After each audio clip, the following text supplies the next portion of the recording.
Sangue Sherpa est originaire du Népal et c'est l'un des meilleurs trailers français que j'ai pu recevoir sur le podcast. Alors je suis vraiment très très content de l'avoir invité dans Café Trailer parce que on a passé un très bon moment, c'est une très belle rencontre que j'ai pu faire et Sangue Sherpa est vraiment ultra inspirant, il est d'une sagesse pas possible, il adore le trail, ça se sent, le plaisir est là à chaque instant et il a un niveau absolument dingue, il y a un nombre de courses à l'année incroyable. Voilà, donc il a des projets qui sont aussi très très beaux.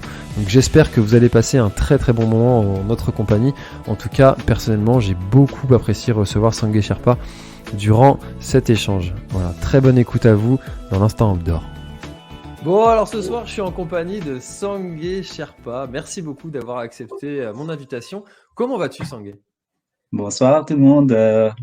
Bonsoir. Oui, ça va bien, très très bien aussi, on va dire. Donc, je prépare pour la dernière course de la saison. Donc c'est malgré la situation, j'ai bien couru aussi cette année. Donc, plaisir de clôturer la saison et puis repartir pour l'année prochaine. Donc, ça va super bien, on va dire. Super. Bon, bah écoute, c'est vrai qu'il y a certaines personnes qui ont réussi à passer comme ça un petit peu entre les mailles et puis à réussir à faire quelques trails qu'ils avaient envie de faire. Donc c'est chouette pour Ouais. toi si tu as pu Moi, faire partie de cela. j'habite pas très loin de Suisse. Du coup, ouais, j'ai fait beaucoup de courses cette année côté Suisse. Voilà, c'était un plaisir. Ah, c'est vrai qu'au niveau de la Suisse, ça a été un petit peu plus libre, on va dire, que chez nous. Ouais, c'était plus Et facile, c'est pour courir. Au niveau top. en tant qu'organisateur, ou même plein de choses, c'était plus souple que chez nous, mais ouais. Hmm. Alors, Zanguet, il y a une question, c'est la tradition sur l'émission Café Trailer que je pose à chaque début d'interview.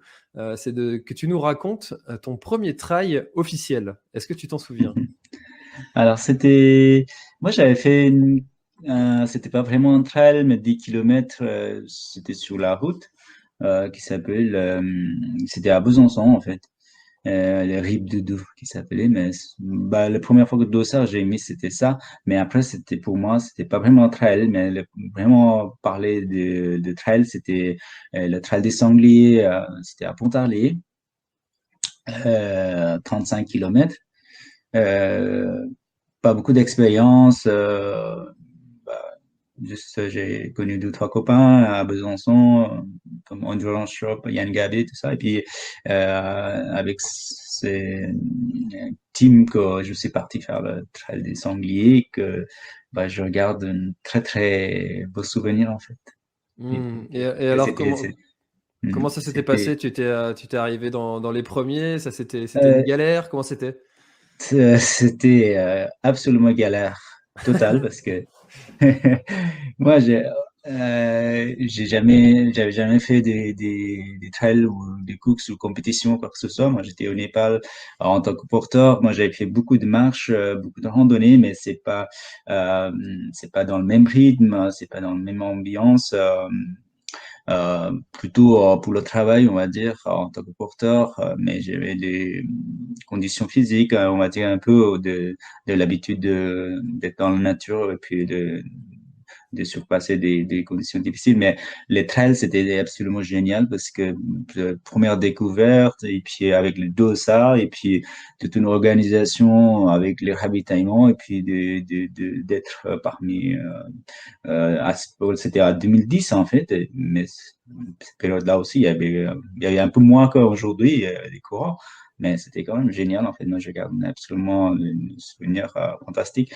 Dès le 10e kilomètre, je crois, sur les montées, je me souviens très bien, les crampes sont revenues et puis essaye de reposer et partir. Et puis, mais depuis 10 kilomètres, jusqu'au 35e kilomètre, j'étais dans les crampes totales, en fait. Hmm. C'est pour ça aussi que je garde un super souvenir, parce que ça restait gravé les difficultés qu'on peut avoir. Mais après, c'est d'être dans la nature et puis les paysages que je connaissais pas. Et puis, voilà, donc, super souvenir. Et c'était Ouais. en quelle année ça? C'était en 2010. 2010, d'accord. Et donc, tu venais donc du Népal récemment ou ça faisait déjà Moi, quelques temps que tu étais en France? je suis arrivé en 2007.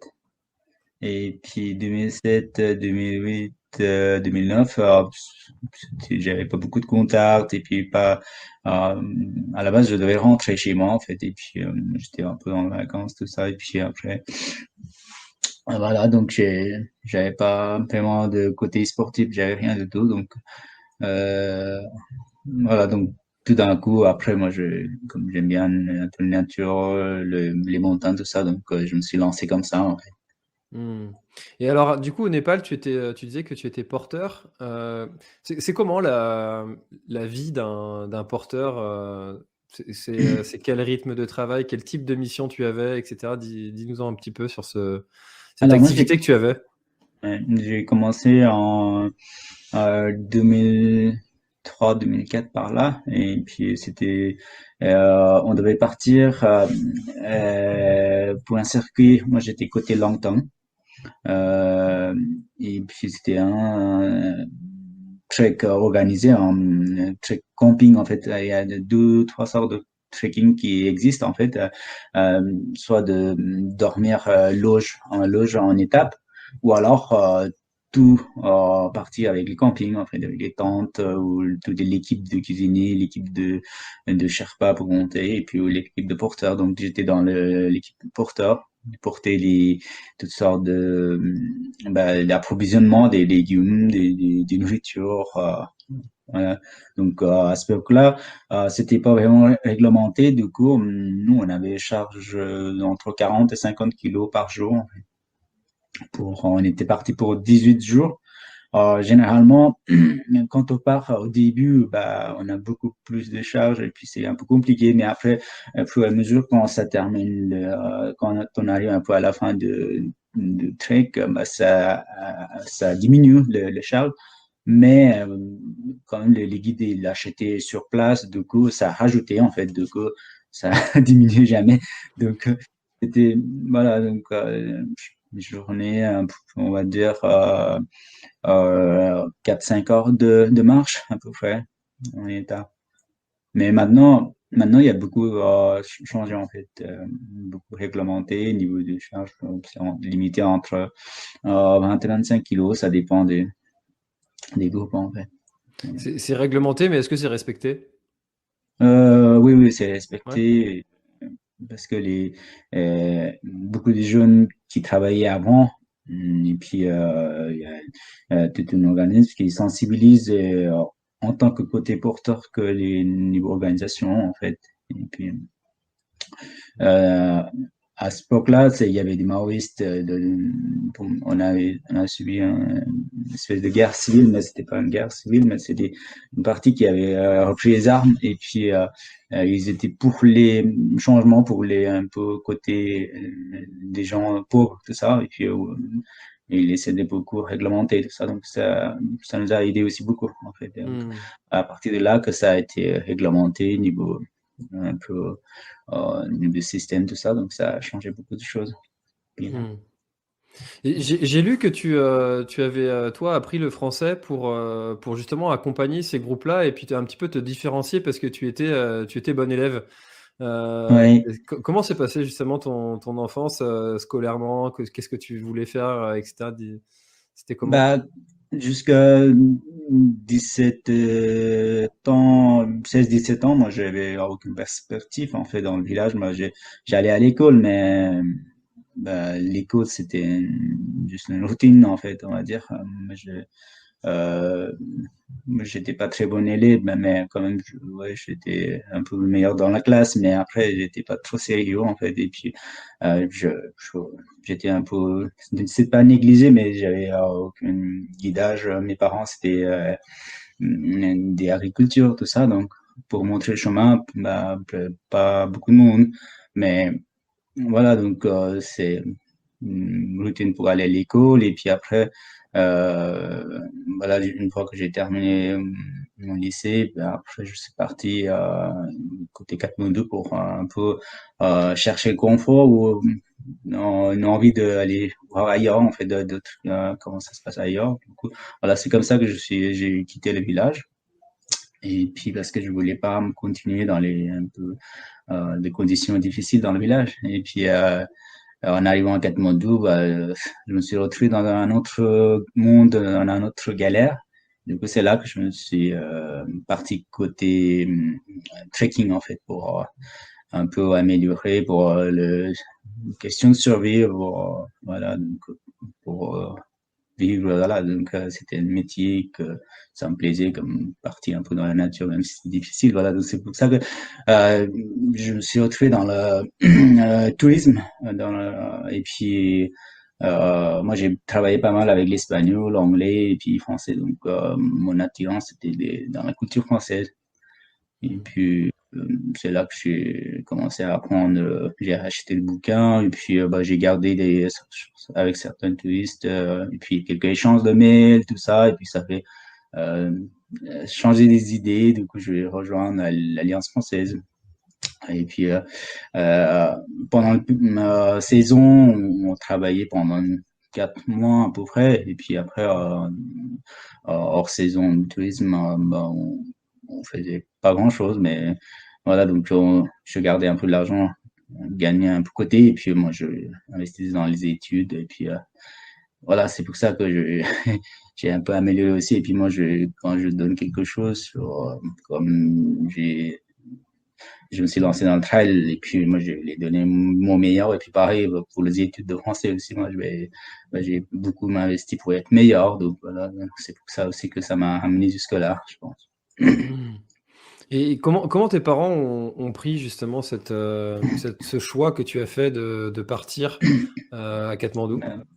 Après moi cette époque-là quand même moi j'avais pas il y avait pas le réseau téléphonique c'était au centre de ville il y a 4-5 heures de marche donc niveau de téléphone niveau connexion il y avait rien du tout. Puis quand je suis parti, comme ça, j'ai quitté le village et puis moi, je suis parti dans l'inconnu. Et puis moi, j'étais disconnecté en fait avec entre famille tout ça. Et puis j'ai pas pu donner de nouvelles tout ça. Et puis voilà, entre-temps, et puis ma maman était décédée. Et puis moi, j'ai vécu aussi une tragédie familiale comme ça. Et puis voilà, donc c'était moi j'étais vraiment dans l'inconnu en fait. C'est un peu ce qu'on peut retrouver sur certains trails. On Ouais, va, on va un peu vers l'inconnu et puis on trouve des solutions ouais, pour s'en sortir. voilà. C'est ouais, et puis voilà, c'est là qu'on se rencontre. Peut-être c'est le destin, je sais pas. Hmm. Et alors du coup, tu arrives en France, comment ça s'est fait? Quels ont été Euh, les déclencheurs qui t'ont venir Justement, ici? à l'Alliance française, on avait la possibilité de gagner une bourse en fait pour venir en stage en France. Donc moi, comme j'ai beaucoup investi dans la langue française et puis moi j'étais le meilleur dans dans cette année-là, en fait, 2007. Donc, j'ai été choisi pour la bourse, en fait, mais j'avais aucun moyen de venir payer mon voyage ou quoi que ce soit, en fait, parce que même si j'avais moyen, c'était un peu compliqué d'avoir des visas, tout ça. Mais c'était une chance ou peut-être quelque chose que j'ai voulu avoir, améliorer ma vie. Et puis, moi, j'ai donné le meilleur de moi-même. Et puis, c'est ça, ça que j'étais le meilleur dans la classe. Donc, pour le stage d'un mois, j'ai été choisi pour venir à Besançon, en fait. Donc, c'était payé par l'État français. Puis après, moi, j'avais quelques contacts. Après les stages, moi, je suis parti en Espagne. J'avais contact bah, chez les amis, je suis parti. Et puis, en rentrant, je suis passé par là, en fait, de Besançon. Et puis, à Besançon, j'avais rencontré ma femme. Euh, ma future femme, on va dire, et puis en passant par là, et puis décision était un peu compliquée de rester ou partir, et puis voilà, donc j'ai fait le choix de rester. Et puis, pareil, comme j'ai dit à cette époque-là, côté Népal, j'avais pas grand-chose à espérer avec les conditions que Népal, en fait, parce qu'il y avait pas mal de tensions politiques, tout ça. Et puis, on n'avait aucune perspective de rester. Si j'étais retourné là-bas, moi, j'aurais sûrement fait améliorer beaucoup de choses aussi, parce que moi, j'aime bien quelqu'un de un peu guéri, on va dire, d'aller vers le meilleur. Mais comme j'ai vu le meilleur choix de rester ici, puis voilà, je crois que j'ai fait le meilleur choix. Et puis aujourd'hui, je suis marié et puis j'ai deux enfants, une fille de 13 ans et puis un garçon de 9 ans bientôt. Et puis grâce à la France, que bah, j'ai pu euh, me retrouver dans le trail et puis de pouvoir voyager un peu à travers le trail un peu partout dans le monde. Donc c'est une chance, c'est quelque chose que j'ai voulu en fait. Ouais. Bah, c'est une belle histoire en tout cas, et puis mais ça vient pas de nulle part, ça vient de beaucoup de travail. Et, Et alors justement, tu nous disais que sur ton premier trail, ça avait été une galère avec des crampes au bout de 10 km, etc. Et comment ça s'est passé après? Tu t'es dit, il faut que je remette un dossard le plus vite possible. Comment ça s'est passé? oui, en fait, ouais, j'ai pris le goût et puis après, c'était impossible de l'enlever ou quoi. Moi, je faisais vraiment des courses très rapprochées en fait. Après, moi, comme ça m'a plu cette ambiance de me retrouver dans la nature et puis dans le trail et puis quelque chose que j'adorais en fait. Et je me trouvais dedans et puis moi je faisais toutes les courses qui passaient dans la région. Bah, à ce point, moi je faisais certaines fois, des fois tous les week-ends en fait. Et puis beaucoup des amis qui me déconseillaient de faire ça, de faire tous les week-ends. Et puis mais après moi j'ai écouté personne et puis moi c'est quelque chose ça me plaisait bien. Et puis je me suis dit j'avais déjà quand même 29 ans et puis euh, j'avais pas grand-chose à me préserver ou quoi que ce soit. Et puis de moments, je voyais me profiter en fait. Si je me blesse demain, bah tant pis, moi je me prendrai avec plaisir, j'accepterai avec plaisir. Mais voilà. Mais heureusement, jusque-là, j'ai pas eu de grosses blessures à part des entorses, tout ça. Mais après, je prends beaucoup de plaisir encore d'enchaîner. J'ai fait 2015, 2014-2015. Euh, bah, j'ai augmenté petit à petit la distance 80, 300, ça. Et puis après, moi, j'ai, j'ai voulu faire une expérience en fait de comment, niveau de récupération, tout ça en fait, en faisant le trail quasiment tous les week-ends.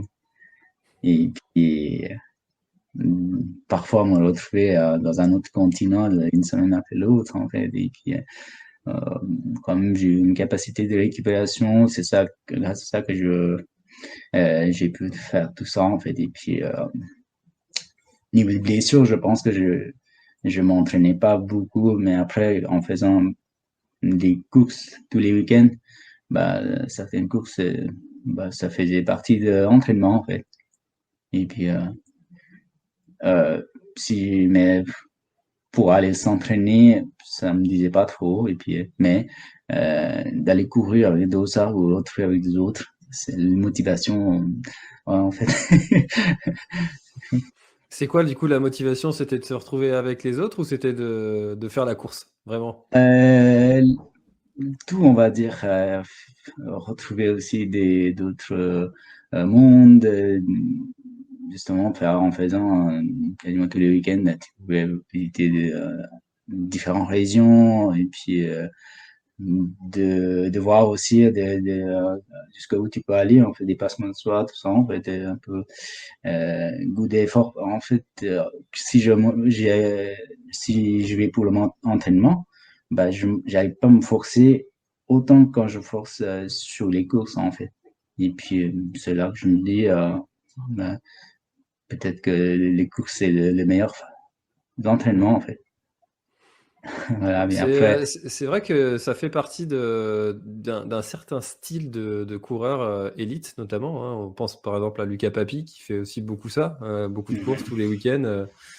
Il y en a d'autres aussi qui font comme Casquette Verte, Alexandre Bouchek, ce que j'ai reçu la semaine dernière, qui fait ça aussi. ouais.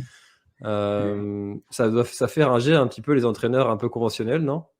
Oui, mais après, c'est pas, chaque personne est différent, et puis, de toute façon, il faut faire avec ce qu'on a envie, et puis, euh, bah, les entraînements avec les entraîneurs, c'est fantastique avec surtout pour les jeunes, en fait. Moi, je dirais, s'ils ont quelque chose à construire, en fait, un peu pour le long terme, mais pour mon cas, moi, j'étais un peu trop tard, en fait, de, de préparer ou de gagner de course ou d'améliorer pour le long terme.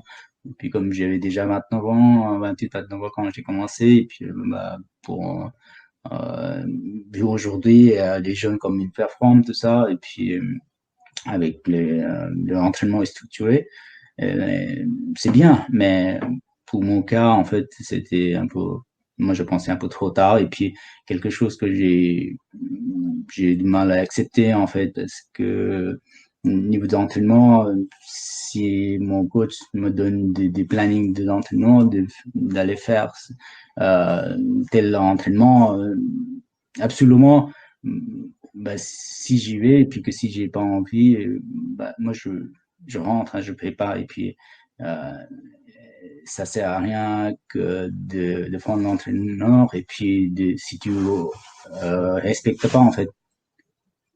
Donc, moi, cet aspect-là que bah, moi, je fais au feeling, et puis on verra bien, et puis moi, j'avais pas vraiment envie de gagner ou améliorer beaucoup de courses. Euh, c'est pour ça aussi que je suis parti en travaillant en feeling, et puis après, si je gagne, bah c'est sûr que j'ai envie de gagner ou d'être meilleur de moi-même, mais après, ça me suffit, en fait, sans les entraînants, et puis euh, c'est- en faisant ce que ça me plaît, en fait, et puis c'est un équilibre que je trouve. Hmm. Comment s'est passée ta première victoire? Ça a été un peu une surprise pour toi ou finalement ça a été une Euh, progression logique? Euh, je pense pas que c'est une surprise parce que, euh, pareil, je vous me voyais à progresser petit à petit, en fait. Et puis, bah, l'envie de améliorer, envie de gagner, tout ça. Et puis, j'ai donné mon meilleur, on va dire, sur les courses. Et puis, euh, ça doit être 2014. Par là, je pense que mon première victoire, c'était dans la région de Trail de Quingé. C'était en 2 jours. Premier jour le soir, c'était 20 km, et puis le lendemain 34. Bah, c'est là que bah, c'était le meilleur. Et puis voilà, donc c'est pas vraiment une surprise, en fait. Donc c'est une envie, et puis un peu de travail aussi, pour améliorer, en fait. Hmm. Et alors, du coup, je l'ai pas dit, mais vous avez la possibilité de poser vos questions à Sanguay pour tous ceux qui sont là sur le live. Donc là, il y a Guillaume qui te demande, bonsoir à vous deux. Sanguay, tu fais partie des trailers les plus réguliers en étant présent depuis des années. Comment l'expliques-tu? Euh, salut Guillaume. Et puis ouais, moi, comme je dis, pour être régulier, quand même, euh, faire un peu de ce que tu as envie de faire, un peu en prenant un plaisir, et puis euh, après, il faut l'entraînement, et puis de me préserver aussi. Mais quand on voit faire des courses tous les week-ends, euh, personne ne me croirait que je me préserve. Mais après, dans la semaine, moi, je vais pas courir, hein. Je m'entraîne pas. Et puis, dans la semaine de récupération, je me déplace très souvent à vélo, en fait, pour aller travailler, et puis rentrer à la maison. Donc, ça me permet de bien récupérer, et puis d'entraîner aussi en même temps. Donc, et puis, d'être régulier. c'est quelque chose que j'ai voulu aussi. Peut-être que c'est mon enfance qui m'a aidé aussi. Dès mon enfance, moi, j'étais tout le temps dans les pâturages avec les vaches, avec les bétails, ou aider les parents dans l'agriculture, de cultivation. Donc, c'est que travaux physiques, en fait. Même aller chercher le bois ou aller chercher de l'eau potable, on devait faire des kilomètres, en fait. Et puis, aller à l'école, rentrer à la maison, tout ça, en fait. Donc, c'est le quotidien de mon enfance, euh, que peut-être que j'ai quelque chose développé, en fait, au niveau capacité physique, peut-être. Mais après, voilà, je sais pas, d'autres formules magiques, niveau entraînement ou quoi que ce soit. En fait, après, moi, je me lâche beaucoup pour mon faiblesse et de manger, en fait. Quelque chose, j'arrive pas à m'empêcher de manger tout et n'importe quoi et puis de faire du beuverie, en fait, de boire, tout ça. Il y a beaucoup de copains qui me connaissent et donc, c'est quand même, c'est pas parce que tu cours que tu dois priver des certaines choses que tu as envie de faire, du plaisir, tout ça. Donc, je pense que c'est une question d'équilibre et puis quelque chose que j'ai acquis peut-être, comme j'ai dit, depuis mon enfance, au niveau conditions physiques, en fait. J'ai eu vraiment une vie un peu rude, si on peut dire ça, mais un peu condition physique en fait. Tout le temps, j'étais un peu à côté de, j'ai pas très connu des conforts tout ça, donc ouais, je pense que peut-être que ça m'a favorisé tout ça, donc pour garder une régularité. Donc je C'est sais vrai pas que si j'ai bien. ça doit faire drôle quand même quand tu, enfin drôle, je sais pas si c'est le mot, Mm. quand tu viens du Népal et que tu es habitué à porter des sacs de 40-50 kilos pour des touristes et que tu arrives en France, tu fais un circuit et puis il y a des ravitaillements tous les 10 kilomètres et tu portes des vêtements ultra légers, ça doit être particulier quand même. Mais après, comme j'ai dit, c'est pas le même type d'effort parce que sur le course, c'est quand même certainement, on donne intensivement et puis c'est un effort intensif, on va dire. Et puis voilà, donc c'est tous les ravitaillements. Mais après, en tant que porteur, c'est un travail en fait. Et puis on s'adapte, on va progressivement se reposant. Du coup. C'est un peu totalement différent en fait. Hmm. Et comment tu perçois les coureurs ou les trailers qui vont se plaindre de certaines conditions que les organisateurs vont mettre ou ne pas mettre sur des trails? Est-ce que des fois ça t'arrive toi de te dire mais si tu savais la chance que tu avais d'être là déjà, et tu repenses peut-être aussi à ton enfance, est-ce que comment tu le vis ça? Ouais, bah, parce qu'après moi je j'ose pas le dire, mais oui, c'est sûr que ça me fait marrer quand certaines réactions, tout ça. Après, surtout aujourd'hui, en fait, dans les conditions maintenant, c'est tellement compliqué pour mettre en place ou pour avoir toutes les autorisations, quoi que ce soit. Et puis après, niveau organisation, bah, l'organisateur, on peut pas être parfait partout. Et puis de toute façon, tout le monde essaye de mettre son parfait, mais après, il y a certaines choses euh, qu'on peut pas gérer tout ça. Mais après, oui, moi, j'ai croisé pas mal qui se plaignent pas grand-chose. Après, voilà. Moi, je respecte chaque Mmh. personne, c'est différent. Et puis, après, voilà. Puis, bah, après, j'essaye de leur expliquer, bah, c'est ma façon de penser. Et puis,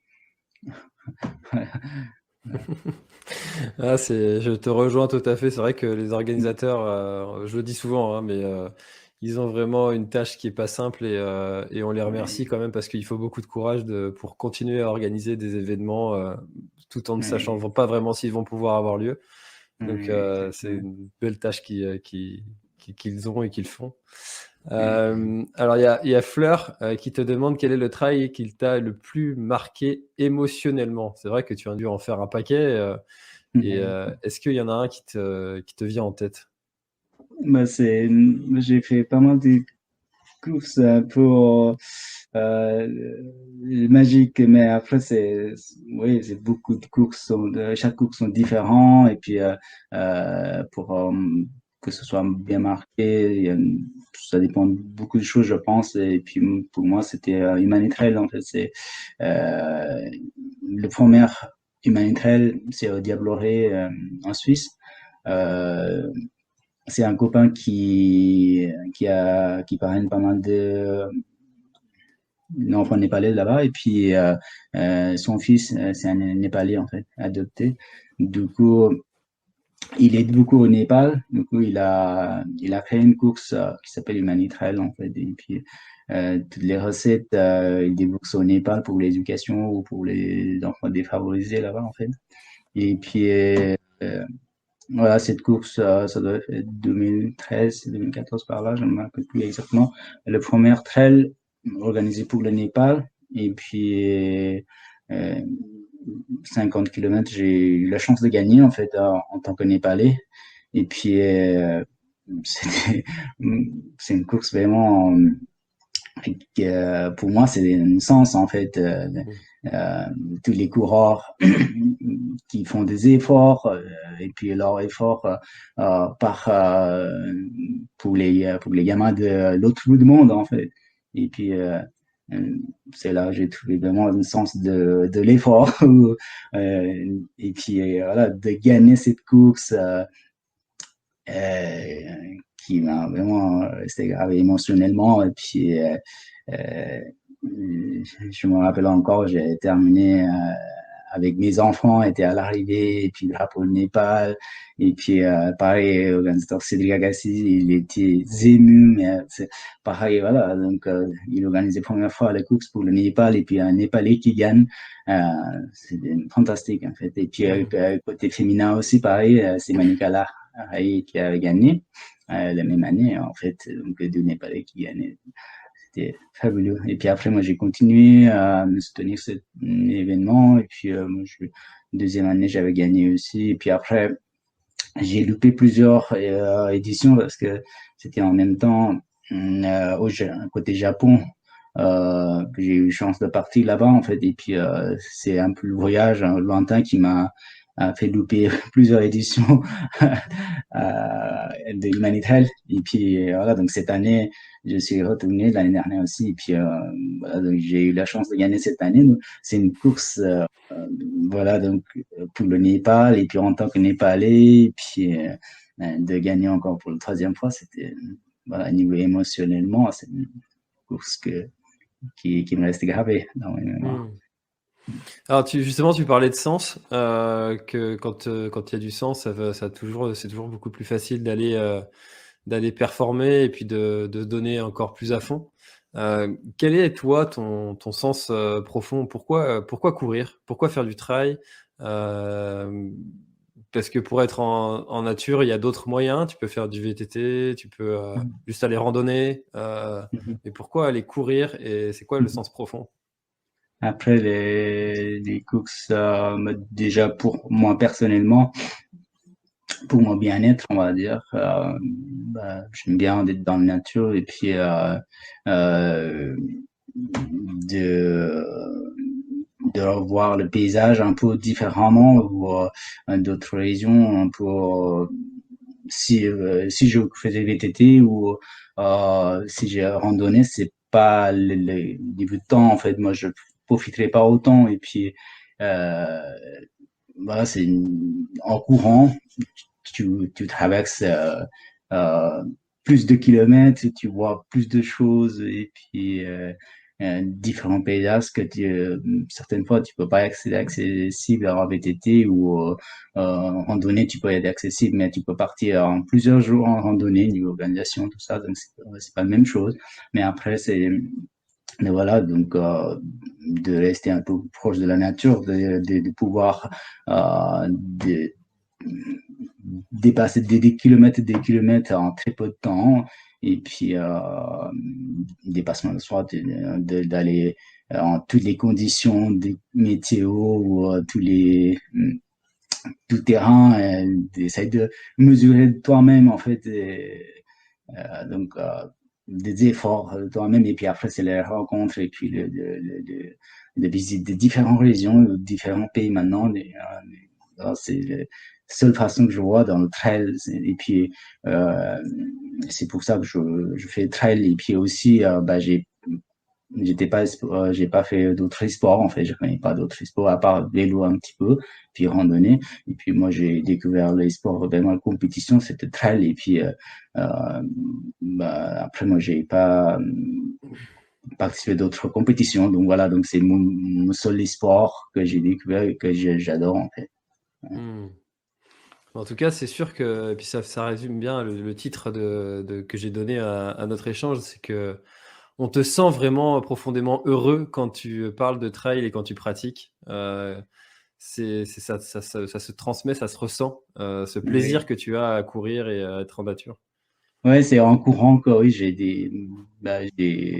j'ai rencontré plein de belles mondes, et puis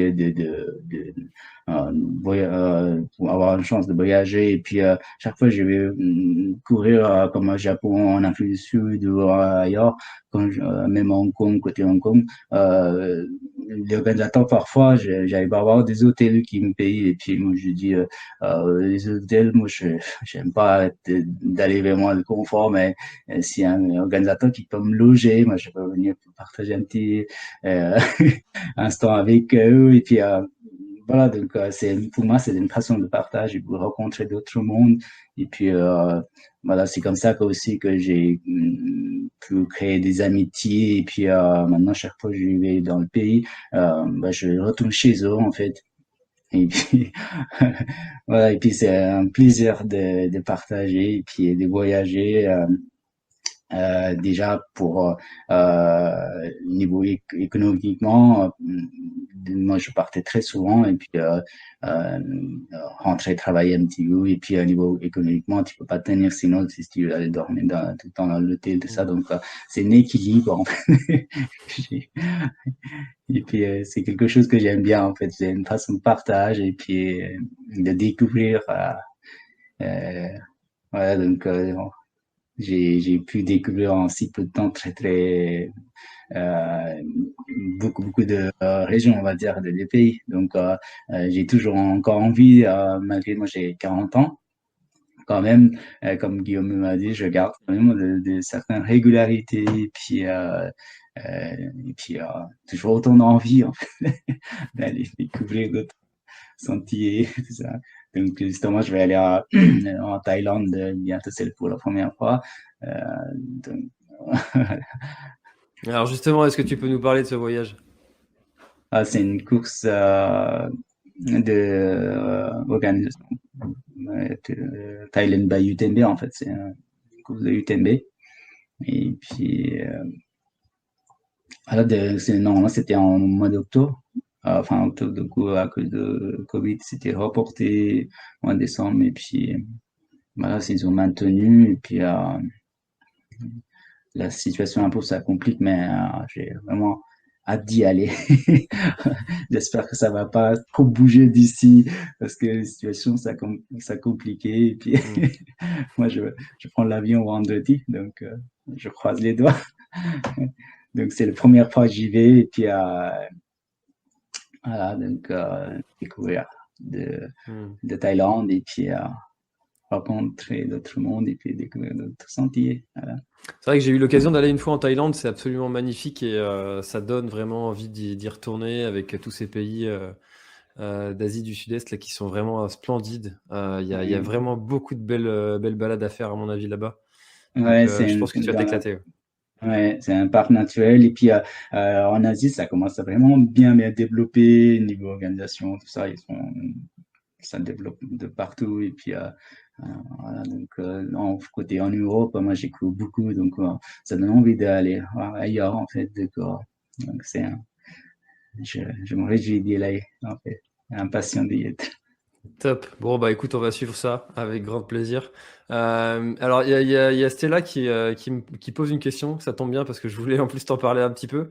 Que s'est-il passé sur l'échappée belle 2021 alors que tu étais bien parti? Je rappelle que l'échappée belle, c'est une course que tu as gagnée en plus. Donc, Et, et Chapelle, les courses que j'adore aussi, les plus dures. que je trouve aussi. Et puis dans le massif de Beldon, c'est absolument magique. Et puis la première année, moi j'ai couru avec une entorse au 40e kilomètre. Du coup, j'ai terminé la course, le reste de course avec une grosse entorse. Et puis parce que le troisième, Sébastien, et puis Raoul, l'Espagnol, le deuxième était, et puis le premier était loin. Du coup, ils m'ont attendu, en fait, et puis j'ai pu terminer. Et puis, l'année suivante, j'avais gagné. Et puis, juste, pareil, j'ai loupé quelques éditions. Et puis, voilà, donc cette année, j'étais bien parti. Je connaissais le parcours absolument tous les cailloux, quasiment tous les cailloux. Tellement de fois que j'avais fait. C'est une course très difficile. Mais après, moi, j'ai une sensation très bizarre, en fait. Je sais pas, peut-être que c'était si peu d'après mon vaccination, peut-être, mais, ou alors, je sais pas, que je peux pas expliquer, mais mon poumon était vraiment compressé, en fait. Et puis, moi, je pensais que c'était à cause de ça. Donc, j'ai tout défait ça. Je continuais. J'ai fait 2 cols avec vraiment pour une difficulté, en fait. Je monte sur le montée beaucoup plus. J'étais compressé. Et puis, en arrivant sur le col, je me reposais. Et puis, je partais tranquillement. Même sur le descente, j'avais des difficultés, en fait. Mais j'aurais pu terminer en deuxième position, parce que troisième, il était loin aussi, et puis première, il était parti. Là, du coup, moi, j'aurais pu bien gérer, mais après, niveau intérieur, on ne sait pas trop, on est plein de Covid, tout ça, et puis ça m'a inquiété beaucoup, en fait. Du coup, j'ai pas trop réfléchi, donc j'ai couru pendant 25 kilomètres, je pense, avec compressé. Du coup, après, j'ai trouvé que c'est un peu compliqué, en fait. Peut-être que je m'inquiétais aussi plus. Donc, il me restait 30 bornes. Du coup, bah, j'ai rendu dos ça parce qu'après, dans le montagne, ça passe pas très bien le réseau téléphonique, tout ça. Et puis, je voulais pas me retrouver en difficulté respiration dans le montagne, en fait. Du coup, euh, voilà, donc peut-être que j'ai fait le meilleur choix. Voilà, donc c'est à cause d'un problème physique, on va dire, que j'ai pu arrêter. Et puis après, avec un peu de repos, c'est passé, en fait, c'est parti. Et puis 15 jours après, j'ai fait le Swiss Peak 170 que j'ai gagné. En fait, j'ai eu aucune difficulté respiration. Donc voilà, donc c'était un peu une expérience un peu amère. Puis, Ah, c'est sûr enfin, comme on dit souvent que il y a deux raisons d'abandonner, hein. C'est soit la blessure, soit les barrières horaires qui sont dépassées. Là, pour le coup, quand il y a la santé qui est en péril, peut-être, là, ça t'était un peu dans le doute, en plus. C'est vrai qu'il vaut mieux prendre soin de soi, hein. Il y a des courses, il y en aura d'autres. oui. Alors, Tanguy, j'aimerais bien qu'on parle tu as un gros projet quand même qui te tient quand même sacrément à cœur en ce moment. C'est le projet d'école que tu es en train de monter. Est-ce que tu peux nous en parler? C'est un projet que on va dire, on a bien réussi déjà, en fait. On s'est mobilisé depuis 2 ans maintenant. C'est une école qu'on soutenait, en fait. C'est une école primaire dans mon village. J'étais pas dans cette école-là, c'est l'école qui a été créée après, mais c'est une école qui a suivi beaucoup d'intempéries, en fait, de 2015, avec le tremblement de terre. Ça a été quasiment détruit, en fait. C'était en 2 étages. Et puis, c'était vraiment fissuré. Du coup, ils ont reconstruit en 2 bâtiments, mais un seul étage. À cette époque-là, on n'avait pas beaucoup de moyens. Notre association s'appelle Kanchenjunga. Et puis, nous, on a aidé un petit peu comme on pouvait. Et puis après, en 2018, avec le passage de mousson, au Népal, il y a souvent une grosse période de mousson où il y a souvent de tremblements de terre qui passent aussi. Donc, on est un peu mal placé. Donc, l'un des 2 bâtiments qui était remporté, en fait. Donc, au Népal, il y a encore, niveau gouvernement, on n'a pas beaucoup sorti de l'argent. Pour l'instant, c'est compliqué de sortir pour la réparation ou pour reconstruire. Du coup, je me suis dit, je vais mobiliser de mon côté et puis leur donner un coup de main. Et puis voilà, donc l'année dernière, on a construit l'école grâce à les bandes de t-shirts qu'on a personnalisés, en fait, qu'on a renommé Chers parents de Solidarity. Et puis, avec ce logo-là, on a développé t-shirts, on a travaillé avec les brasseries locales, avec les bières, tout ça, et puis avec vente de tout ça, et puis toutes les donations qu'on a eues. Du coup, l'année dernière, on a déplacé l'école ailleurs, en fait, dans un endroit un peu sûr, parce que c'était un peu le terrain était pas solide, du coup, on a déplacé ailleurs, et puis on a reconstruit un bâtiment avec 5 places, un bâtiment antisismique, en fait. Et puis, moi, j'avais partagé pas mal de photos, vidéos sur le réseau, surtout sur le Facebook, en fait. Donc, dans le monde de trail, pas mal de monde qui était au courant. Et puis, donc, on recontinue le travaux encore, parce que pour l'instant, on a que le toit et puis les murs. Du coup, il faut qu'on équipe un peu. Donc, nous, on est en train de travailler pour maintenant, c'est pour équiper avec les bureaux, les chaises, tout ça. Et puis, construire une cantine pour les élèves pour l'instant. On a une quarantaine d'élèves qui viennent. Et puis, pour l'instant, ils mangent soit par terre, soit ils déversent leur bouquin sur le bureau et puis ils mangent sur place, en fait. Du coup, on voulait leur offrir une cantine et puis une clôture plus tard. Et puis, voilà, donc beaucoup encore de travaux continuent. Et puis, grâce à la solidarité dans le monde de trail, les gens sont vraiment sensibles. Et, beaucoup de solidarité que j'ai eu la chance d'avoir tellement de monde qui me soutient et puis on vient de reproduire les t-shirts, les casquettes et puis les sacs, tout ça. On fait juste pouvoir continuer le travaux et puis voilà, donc grâce à ce t-shirt ou les sacs, casquettes on espère de leur offrir une cantine et puis on a recruté un prof et puis voilà, juste donner un peu plus de qualité et puis j'ai ramené pas mal d'ordinateurs portables et tout ça et puis pour maintenant le Népal ça développe un peu partout au niveau connexion routière ou de connexion internet tout ça donc c'est super et puis voilà, à côté, je donne juste un petit coup de main et puis c'est un grand plaisir d'avoir autant de monde qui me soutient et puis j'espère encore pouvoir continuer. Voilà. En tout Donc, cas, c'est un très très beau projet et puis qui doit, encore une fois, avoir beaucoup de sens pour toi d'aller justement aider ces enfants. Tu le disais au tout début de notre échange que l'école, pour toi, ça avait été quelque chose de très important. Qu'est-ce que du coup ça représente pour toi ce projet?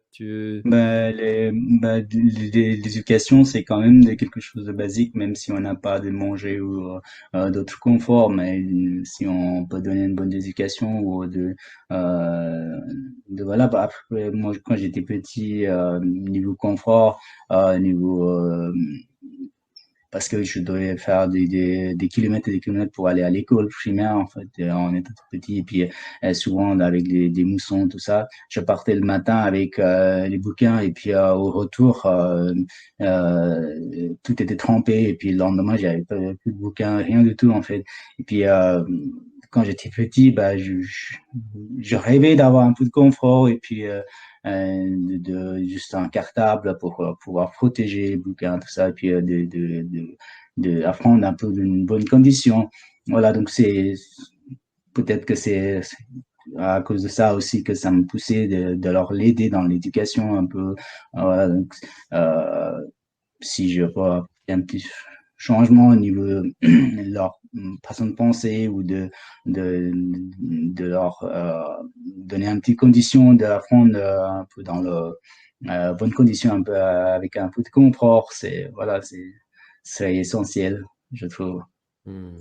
En tout cas, tu dois sentir la gratitude qu'ils ont envers toi quand tu vas là-bas, j'imagine. Oui, bah, euh, on a aidé depuis, ça fait 4 5 ans qu'on les aide. Au début, on a aidé, on a amené pas mal de fournitures scolaires qu'on a collectées ici. Comme on avait travaillé une année avec Decathlon, il nous a offert des sacs de randonnée que j'ai ramenés là-bas et puis on les a transportés en cartable là-bas, et puis, ou alors d'autres matériels scolaires qu'on ramène de temps en temps. C'est sûr, ouais, donc ils sont contents que je leur donne un coup de main et puis de mon côté, c'est quelque chose que, voilà, que j'ai pas eu le confort quand j'étais petit, et puis de pouvoir, de voir encore aujourd'hui, 20 ans après, quand même, ça reste quand même pas beaucoup de différence comme j'étais avant, en fait. Du coup, voilà, c'est là que on se dit, il faut qu'on fasse quelque chose. Voilà. Hmm. Bah, c'est sûr que ça doit encore une fois, en fait, te remettre à ta place quand tu vas là-bas et puis que tu es confronté, en fait, à la réalité qui existe, en fait. Et c'est en ça que le voyage est bon et nécessaire pour beaucoup. Ça nous ferait, je pense, tous du bien, en fait, d'aller voyager un petit peu plus parfois, hein, j'imagine. Oui, et puis surtout, moi, je pense que si on a la possibilité d'envoyer notre jeune enfant un jour en Asie ou en Afrique ou au Somalie, quelque part où il y a vraiment, la vie sont vraiment difficiles, et puis de leur envoyer pour montrer un petit peu comment ça se passe ailleurs, et puis que tous les conforts qu'on a aujourd'hui ici, et puis toutes ces différences ailleurs, et puis moi je pense que ça peut changer beaucoup de choses. Et puis en parlant de mon village, les gens en fait d'avant, quand j'étais parti, tout le monde était déçu de moi, et puis tout le monde m'en voyait pas très bien en fait, parce que moi j'ai quitté le village, et puis j'ai abandonné en fait, et puis ils m'ont pris pour un lâche. Et puis après, moi, j'ai travaillé aussi pour leur donner un coup de main, pour dire que, bah, moi, je pense aussi de mon origine. Euh, voilà, donc moi, je suis parti pour me chercher le confort. Mais après, moi, si je peux apporter un petit confort, bah, c'est quelque chose que je peux rendre monnaie dans mon village, ou dans mes parents, ou dans mes euh, descendants. Voilà, donc c'est pour ça aussi que ça m'a motivé de les aider. Et puis aujourd'hui, ouais, c'est vraiment, ils ont pas la même façon de penser envers moi en fait. Voilà. Finalement, oui, Sanguet, il est pas un lâche, il a pas quitté le village, mais il revient, il nous soutient toujours. Donc c'est, voilà, c'est quelque chose que je voulais leur montrer en fait. Donc grâce à toutes les solidarités que j'ai eues, voilà, j'ai pu réaliser entre guillemets, mon rêve, on va dire, et puis leur apporter du soutien, et puis j'espère pouvoir continuer encore. En tout cas, le projet a l'air d'être quand même sur de très belles, sur une très belle route et il a l'air de progresser encore. Tu le disais, vous avez beaucoup de projets pour l'école, donc l'avenir de ce projet-là, à mon avis, va être que bénéfique et ça donne envie de soutenir ce projet-là. Et d'ailleurs, comment est-ce qu'on peut soutenir concrètement Mais là, après, tous les dons sont les bienvenus. Nous, on a une association qui s'appelle Kanchenjunga. Euh, ou alors, on a le projet quand beaucoup de monde au courant, c'est les ventes de t-shirts, les maillots en fait, qu'on vient de lancer en fait. On vient de recevoir notre commande, et puis moi je vais partir vendredi. Du coup, c'est mon ami Patrice Henquin qui s'en occupe. Lui, il va balader un peu partout. Euh, avec les t-shirts là, il va partir, il va m'amener vendredi à l'aéroport, et puis après il part avec les t-shirts des Suisses envers des amis suisses. Du coup, il a pas mal de commandes à gérer en fait.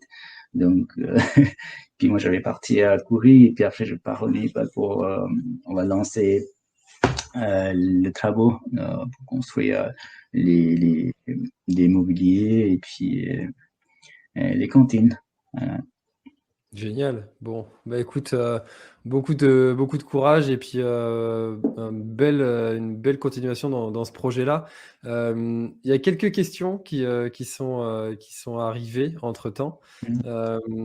Et je te propose qu'on les parcourt, qu'on les parcourt une après l'autre. Il y en a quelques-unes. Et- Alors, Didier qui te demande quel sera ton programme 2022. D'accord. 2022, c'est pareil, beaucoup de courses que j'ai déjà fait plusieurs fois, que j'ai envie de retourner encore, en fait, comme Transcancanary, ça va être la première en 2022, et puis après, Madère, j'aimerais y aller, et puis VVX, et puis après, Lavaredo, et puis pas mal de courses côté suisse, comme Verbier, Saint-Vernin, et puis après Egertrail, et puis les Montreux. Les Montreux, ils ont lancé un gros projet aussi encore, le Crossing Switzerland. Ça a l'air génial. En fait, du coup, pour l'instant, j'ai pas fait les au-delà de 170 kilomètres. Donc, c'est un 390 kilomètres. Peut-être que je lancerai dedans.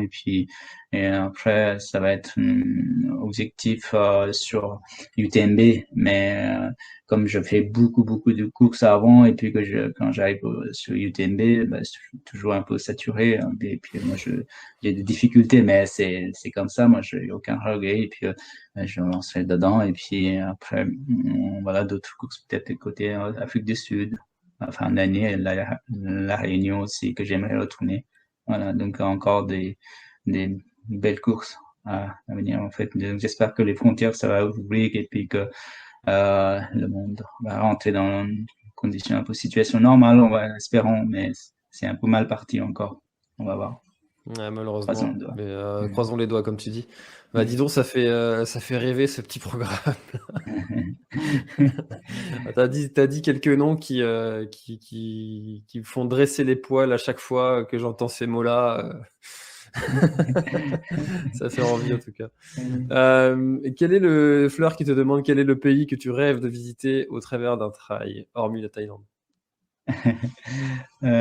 Après, moi, je rêverais de faire le total côté Népal, en fait. Moi, j'ai fait pas mal de fois en tant que porteur, mais ça va être pareil. Mais moi, j'adore un peu haute montagne, mais sans être alpinisme, mais de parcourir encore quelques régions de Népal, ce qui est inconnu, mais c'est magnifique. Mais après, le reste, en Asie, j'ai fait aussi pas mal côté Chine et puis le Japon, tout ça. Puis peut-être partie côté Amérique latine. Les montagnes sont l'air vraiment magnifiques là-bas aussi, donc j'ai Hmm. jamais fait. Donc pourquoi pas. Et puis côté Canada. Donc c'est d'ici 2023, j'aimerais bien faire deux, trois courses un peu différentes que j'ai jamais fait. Hmm. Voilà. Ah, c'est sûr il y a tellement de beaux endroits à découvrir à travers le Ouais. monde. Tellement, tellement, tellement. Guillaume qui te demande que penses-tu te diriger vers des distances plus longues comme le Tour des Géants? Tu nous as déjà dit un petit peu que ça te faisait de l'œil un petit peu, hein. Oui. Ouais, justement, ouais, peut-être que je dois, ça me donne envie de me lancer sur un grand distance, en fait. Donc, comme j'ai dit, peut-être que je vais me lancer pour un coup de ça, à Montreux, 370, et puis, après, il y a Swiss Peak aussi que je voulais faire le grand 360. Et puis, pourquoi pas, oui, des tours de géant, ça fait rêver, en fait. C'est un autre voyage, un autre horizon, et puis, c'est un autre effort que j'ai pas l'habitude, et puis, ça va être totalement différent, et puis, quelque chose qui me fait pas un peu peur aussi, mais ça donne envie de lancer dedans, en fait. Et quand on regarde tous ces belles paysages et puis toutes ces belles organisations, tout ça, ça fait que de rêver, en fait. Hmm. Donc, c'est sûr que sur la petite distance, moi, maintenant, c'est pas rapide. Du coup, c'est sur le long voyage.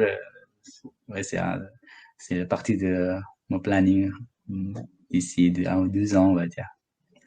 Bon, ouais, bah, écoute, c'est sûr que quand on aime les distances longues, hein, on ne peut que loucher vers ces distances-là qui font rêver, hein, c'est clair. Alors Sanguet, est-ce qu'il y a quelque chose que tu aurais aimé ajouter à notre échange et dont on n'aurait pas encore parlé? Je pense on a tout dit, je pense, parce que moi je suis pas très très bavard, mais après peut-être que j'ai trop En tout cas, dans les bavardé. commentaires, ça te félicite pour la qualité de ton français. Ah, ça me fait plaisir, merci beaucoup. C'est grâce à le trail, en fait, une, moi j'ai mon niveau intégration dans la société française, ou la langue française, ou le monde de travail, ou de voyage, tout vient c'est grâce à trail, en fait. Donc, je remercie le trail, ma famille, voilà. Et puis, voilà, j'espère pouvoir encore continuer. Et puis, voilà, donc ça fait que des belles choses avec le trail running, en fait, des belles rencontres, par exemple, pour intégration dans la société française, au niveau de la langue, tout ça, en fait, c'est, tout vient de trail, en fait, pour moi.